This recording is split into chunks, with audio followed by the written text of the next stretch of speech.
Okey, Assalamualaikum. Selamat kembali tuan-puan dan puan-puan. Mungkin dah puas minum ke, makan ke, take five ke, take fire ke, tak kisah tuan-puan. Yang penting kita ni muallim, orang yang nak menerima ilmu, okey. Untuk cukai petak di bahagian 4 kita akan melihat pelaksanaan cukai petak di Malaysia dan impak-impak cukai petak yang telah dilaksanakan di negeri-negeri. Okey, jadi kita boleh lihatlah apakah impak dia. Adakah meningkat hasil negeri ataupun negeri jatuh miskin, apa ke dana dan sebagainya tuan-puan Okey, melawak saja tuan-puan Untuk pelaksanaan cukai petak di Malaysia, seperti dalam bahagian 1 saya dah sebut, ada 6 negeri yang telah melaksanakan cukai petak seperti yang tertera tuan-puan lihat daripada 2018 hingga 2022. Okey, dah 6 negeri telah melaksanakan, dimulakan dengan Selangor, diikuti dengan Pulau Pinang dan Melaka, wilayah Persekutuan Kuala Lumpur dan Perak pada tahun 2020, kemudian pada tahun 2021 Negeri Sembilan, dan pada tahun 2022 belum ada negeri, dan semua negeri ke arah untuk melaksanakan cukai petak ni lah, pursue for it lah. So kita menunggu sajalah, akan ada 1 tahun nanti semua negeri dah melaksanakan cukai petak. Okey. Kemudian macam kita, ini untuk pengetahuan tuan-puan sajalah Di bawah kaedah serata negeri terdapat perbezaan-perbezaan kaedah pengiraan cukai petak. Seperti yang tertera di dalam slide, ini adalah contoh 4 formula pengiraan cukai petak di negeri-negeri yang telah melaksanakan cukai petak lah. Okey, ada negeri yang kira secara terus, maknanya semua luas petak tambah dengan luas petak aksesori didaratkan dengan kadar bagi petak dan blok sementara lah. Okey, contohnya di negeri Kuala Lumpur, Melaka. Okey, dan ada juga negeri-negeri yang mengenakan pemfaktoran kerana ada perbezaan-perbezaan dari segi skim-skim serata di negeri tersebut. Jadi kita tak boleh samakanlah serata di Kuala Lumpur dengan serata di Perak dan Selangor. Okey, mungkin serata di wilayah Persekutuan Kuala Lumpur serata yang padat, di mana semua pembangunan di dalam skim tersebut telah penuh. Walaupun untuk serata-serata contoh di negeri Perak atau negeri Selangor, mungkin kawasan bangunan itu sedikit sahaja dan banyak. Ni kita akan lihat impak dia dulu. Contoh di negeri Perak yang menjalankan cukai petak pada tahun 2020, kalau kita lihat ini saya terima daripada Ehsan pejabat PTG Perak lah, as of 2020 ke 2021 tak silap saya. Tuan-puan lihat dekat angka bawah ni lah.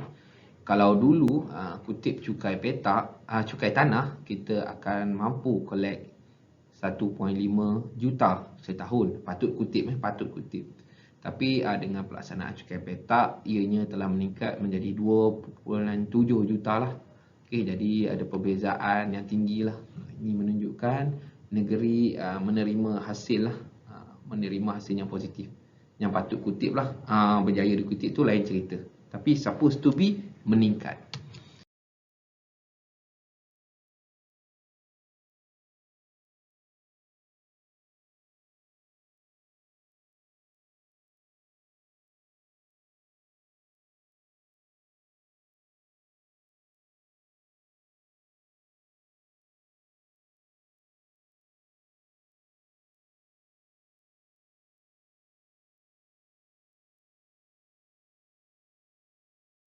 Okey, kita lihat juga dekat negeri di wilayah Persekutuan Kuala Lumpur pada tahun 2020 ke 2021. Okey, anggaran patut kutip mungkin beranggarkan lebih kurang 15 juta plus. Okey, angka tidak di-reveal dan mungkin patut kutip dalam lingkungan 18 juta plus. Jadi ini pun kita dapat lihat satu peningkatan kutipan hasil dalam negeri yang telah melaksanakan cukai petak.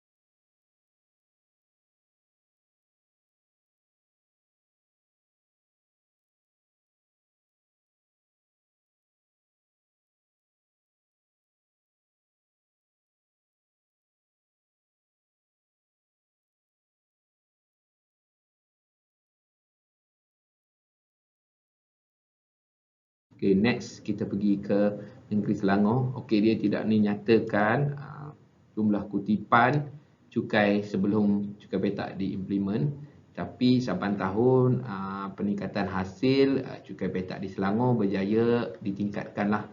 Okay, kita mengambil kira mungkin tahun pertama dilaksanakan tu kefahaman dan awareness masih kurang.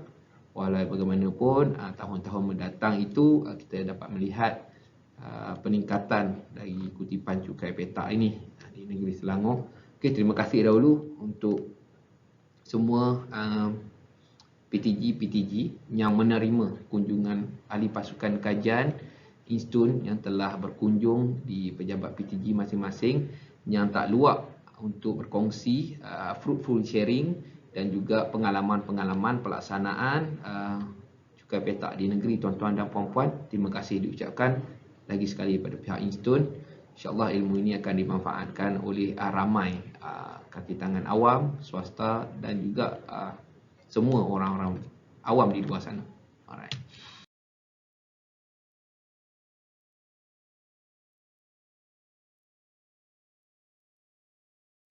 Okay, jadi macam saya cakap sebentar tadi, di Instun kita ada menjalankan kajian untuk melihat secara operasional, prosedural pelaksanaan cukai petak.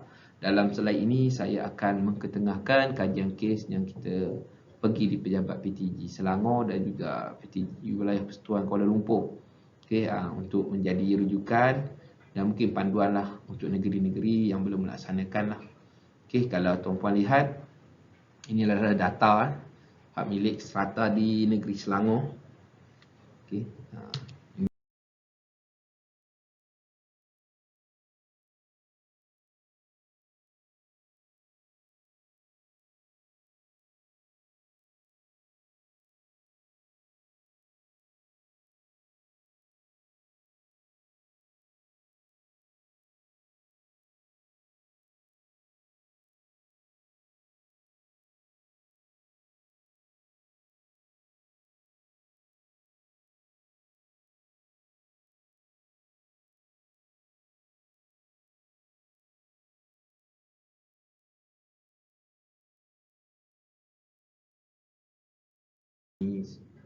Just a facts and figure saja.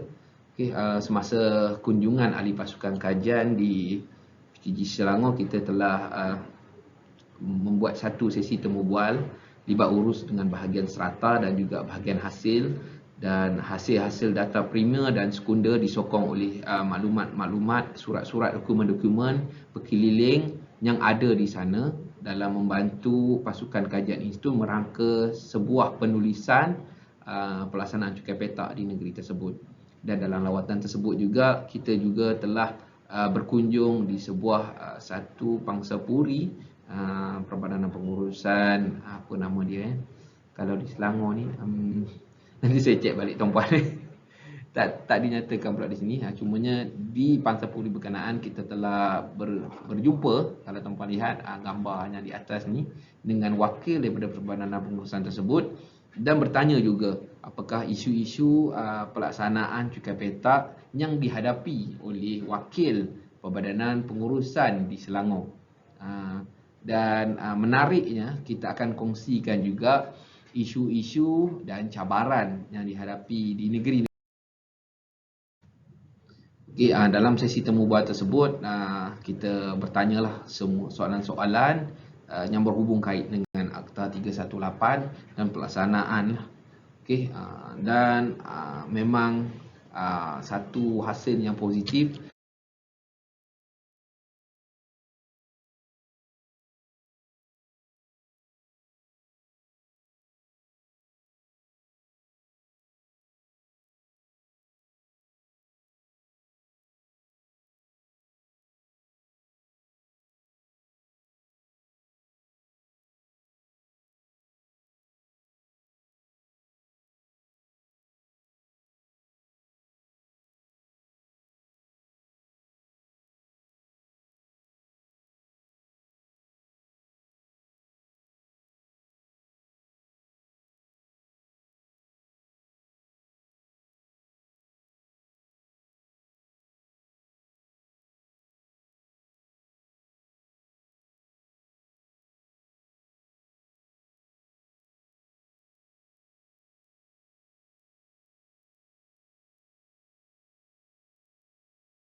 Apabila kita melihat semua pentadbiran-pentadbiran di negeri Selangor, di negeri wilayah Persekutuan Kuala Lumpur, Syabas, memang pelaksanaan untuk cukai petak teratur, sistematik dan sangat efisien lah.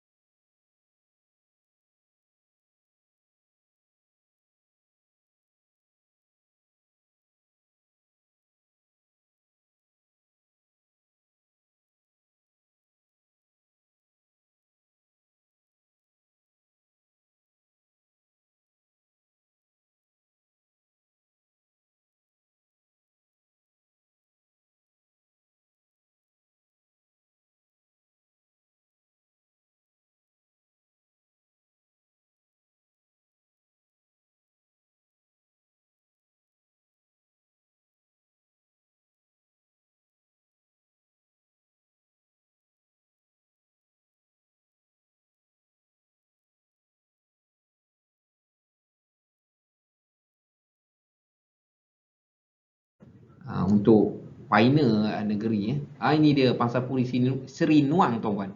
Pangsapuri Seri Nuang rupanya kita pergi ke Pangsapuri tersebut dan kita melihatlah isu pelaksanaan, bagaimana penerimaan MC, bagaimana penerimaan penduduk-penduduk di Pangsapuri tersebut dalam membayar cukai petak ni.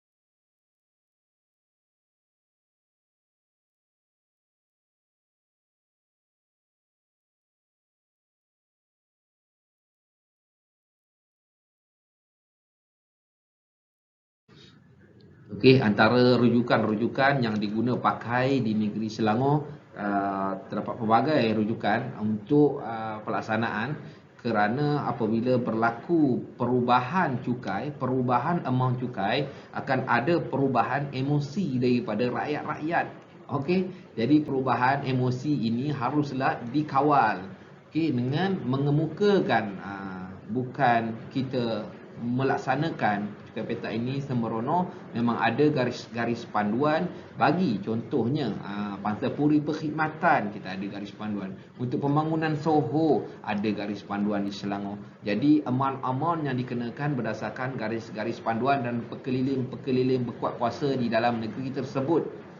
Jadi barulah kita dapat tunjukkan kepada orang awam satu cukai bukan kita simply write up, simply meletakkan. Okey, ini semua telah dikaji oleh pembuat dasar, penggasal, penggubal-penggubal polisi dan sebagainya lah.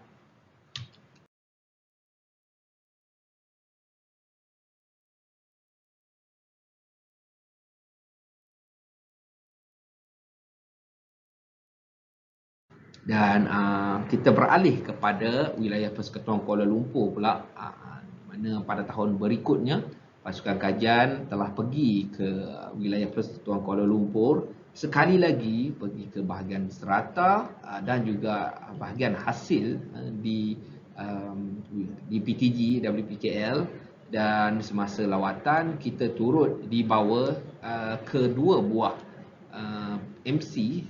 Satu bagi saya MC yang agak orang kata kaya. Satu MC yang kurang kaya sikit.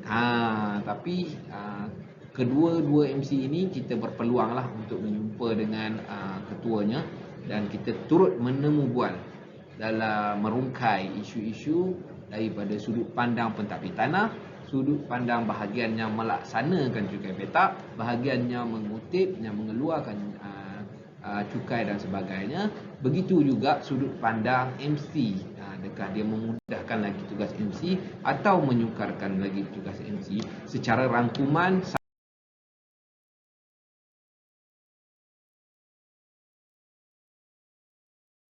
sama seperti di Selangor tuan-puan, pasukan kajian mendapati pelbagai isu-isu cabaran dan juga ada perbincangan lanjut di peringkat Instone dan juga pejabat PTZ yang kita cuba come out dengan the best practice approach untuk menangani isu-isu yang telah dikeluarkan. Jadi program ini memberi banyak benefit jugalah.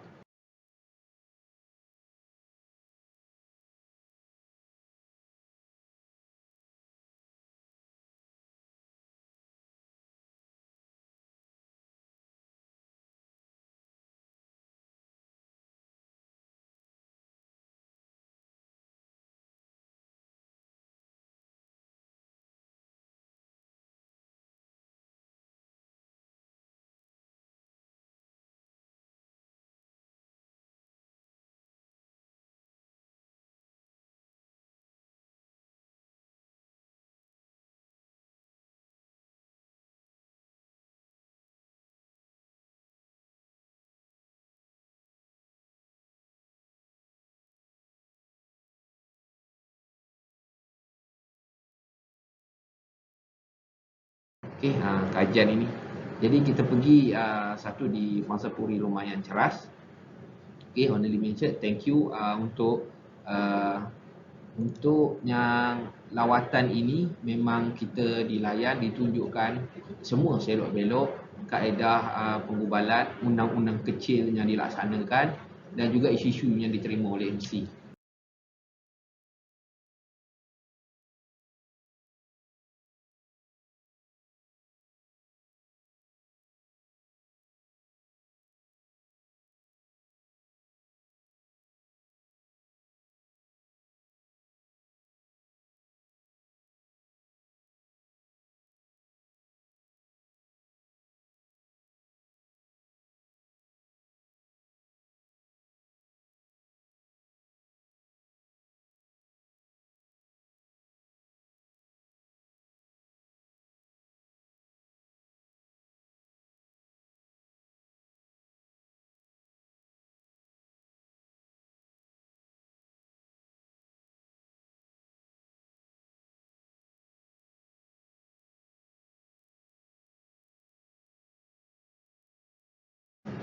Dan kemudian kita pergi ke MC Chiaraville di Mont Chiara.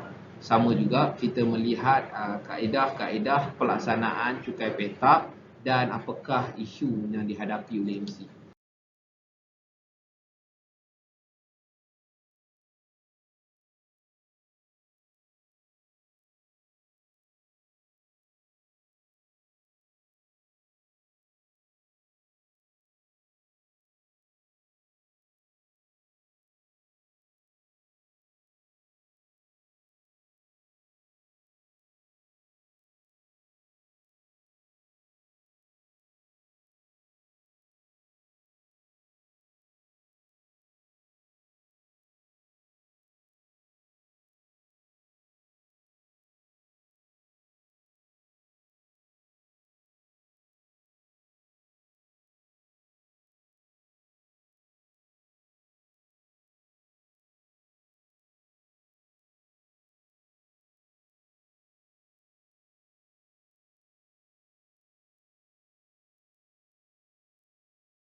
Secara tuntas KL pun menggunakan pelbagai kaedah-kaedah bilik garis panduan yang mengikut keliling dan peruntukan-peruntukan yang berkuat kuasa.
ini adalah sampel di HKK orang 4D untuk makluman tuan-puan sajalah.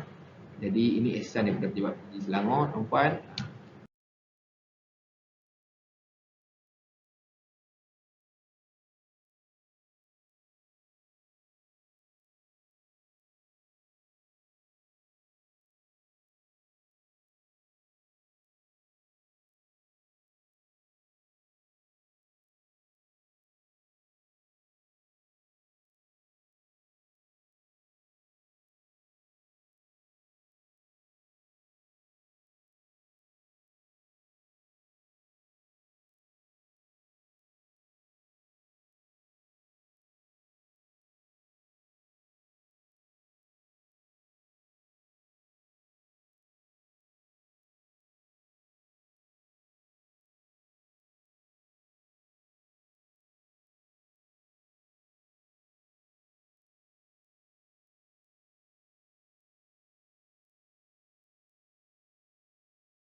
Jadi untuk makluman tuan-puan, kita akan lihat satu persatu daripada dokumen hak milik ni dalam khusus-khusus di Instone. Kita ada khusus bentuk-bentuk hak milik, klasifikasi, kategori, syarat kepentingan.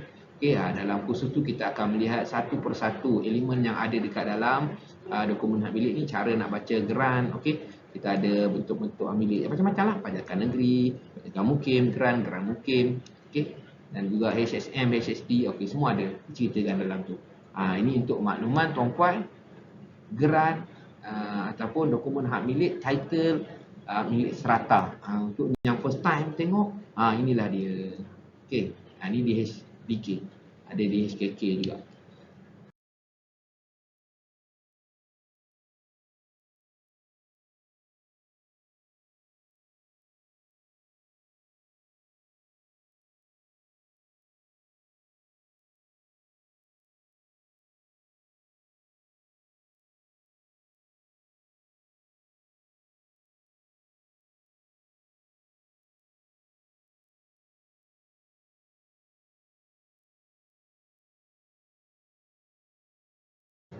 Okey, dan apabila kita beli satu harta tanah serata, kita akan dibekalkan juga dengan salinan borang SK lah.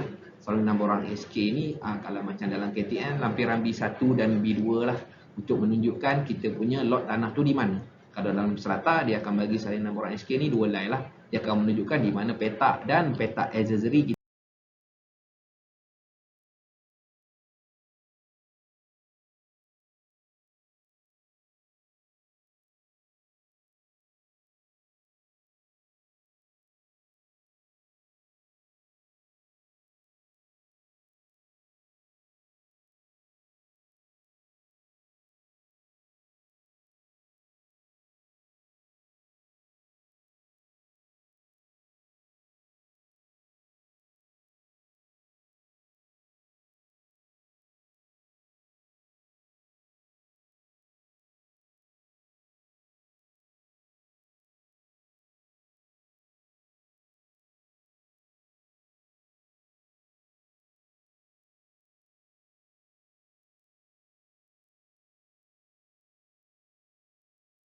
tu di mana. Okey, ini kita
kita terima lah.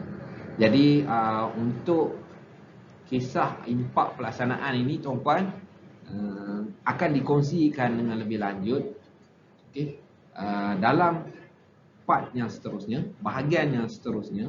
Kita akan melihat isu-isu dan cabaran dan bagaimanakah negeri-negeri ini counter balik permasalahan itu, dan juga apakah kaedah best practice yang kita boleh implement untuk counter semua masalah-masalah ini. Mungkin ini akan menjadi satu langkah urus takbir terbaik kepada negeri-negeri yang belum. Maknanya orang kata prevention is better than cure. Mencegah itu lebih baik daripada merawat. Apabila kita kenal pasti apakah masalahnya akan mendatang, apa salahnya kita bersedia untuk menerima masalah-masalah itu. Kita buat SWOT siap-siap dalam peringkat negeri kita. Okey tuan-puan, jadi untuk itu jangan ketinggalan untuk melihat part 5, bahagian 5 yang seterusnya. Zas!